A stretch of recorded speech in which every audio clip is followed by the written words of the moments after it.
millions mo makuha. Sa malagaw-lagaw ako. Ako ito kami kadlaw. So, mayo ka pa kay, ako dugay pa sa servisyo. Ikaw, enjoy mo retirement. So, wala indicators kaya, okay siya sa among mga tayo. Wala pa.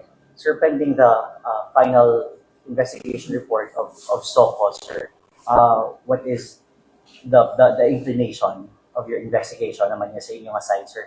Is it self-inflicted or is it Ado ka ang galing ang ginagawa namin as an investigator, as a police officer.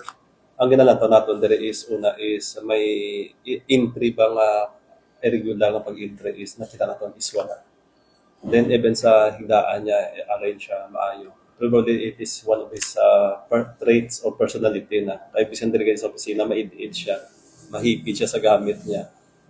Nakita dito, masabi, tanan sa naka-arrange talaga ang gamit niya. Then nagwalat sa may kertas ang kwarto niya, dito siya natumba.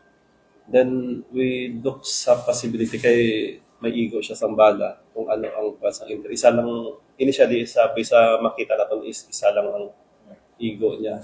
Then it will be the SOCO to determine if it's an accidental or self-inflicted. It's the SOCO. man sa area, sir, nakikita.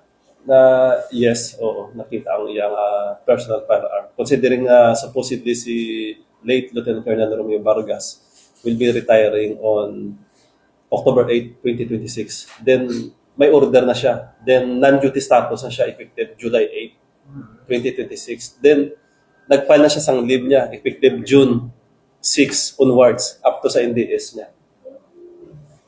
So may order na kompleto na ang iyang issued firearm is na turnover na kompleto na siya sa tanan niya clearances. Then it's his personal firearm. so, sir, ang nakapatay siya, sir, is ang firearm is not the one issued na by the PNP, pinaturnover No. na tanan. Yes, sir. So, private na ni sir? Personal Personal. firearm.